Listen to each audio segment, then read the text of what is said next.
Assalamualaikum warahmatullahi wabarakatuh.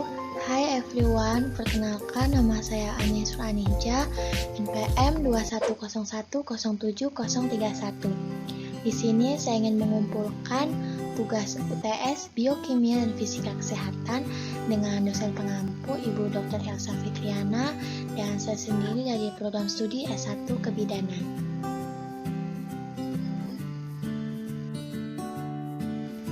Di sini saya ingin sedikit memaparkan materi mengenai alur pemeriksaan kehamilan.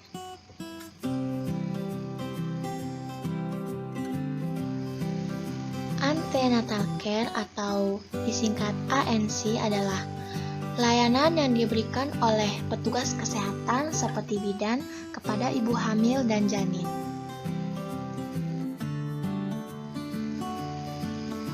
Menurut Permenkes RI nomor 97 tahun 2014, antenatal care yang baik itu minimal dilakukan 4 kali dalam masa kehamilan, yaitu 1 kali pada trimester pertama, 1 kali pada trimester kedua, dan 2 kali pada trimester ketiga. Nah, seperti apa sih standar pemeriksaan pada kehamilan?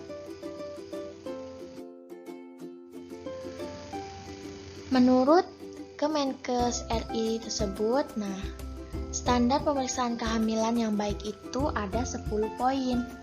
Yang pertama itu timbang berat badan dan ukur tinggi badan si ibu hamil ketika ia datang.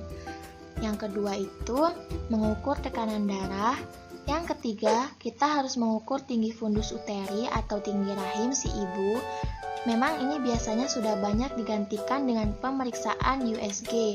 Itu biasanya dilakukan di tempat-tempat yang mungkin tidak ada sarana USG seperti di pedalaman. Yang keempat ini dipastikan apakah ibu ini sudah dapat vaksin tetanus atau belum. Nah, yang kelima, kita harus pastikan pasien ini mendapat tablet zat besi atau tidak. Karena zat besi ini sangat penting untuk meminimalisir dari anemia, karena kalau ibu hamil yang anemia ini bisa saja kehamilannya mendapat nutrisi yang kurang. Yang keenam, tetapkan status gizi. Jadi pasien kita ini harus kita lihat, dia ini gizinya normal, indeks massa tubuhnya normal, kegemukan atau kekurusan. Itu perlu kita nilai untuk menentukan berapa peningkatan berat badan yang ideal untuk dirinya. Karena setiap orang beda-beda. Contohnya, kita ngomong ada orang berat badannya berapa bu peningkatan berat badan buat saya setiap bulan yang aman? Kita jawab nih, kurang lebih sebesar 1,5 kilo bu. Nah, tapi kalau dia gemuk banget nggak boleh tuh 1,5 kilo.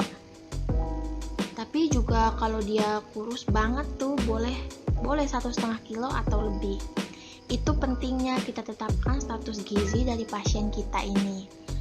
Yang nomor 7, kita tes laboratorium. Lakukan pemeriksaan darah rutin, pemeriksaan fungsi tubuh dari si ibu ini, fungsi hati, fungsi ginjal, dan beberapa penapisan penyakit menular seperti hepatitis B dan HIV. Yang ke-8 ini, tentukan presentase janin. Presentase janin ini posisinya lagi-lagi ini jika kita tidak mempunyai alat USG. Ini contohnya lebih ke bidan atau dokter yang bertugas ke daerah terpencil. Nah, dia harus tentukan nih sekepala janin ini di mana, punggungnya di mana.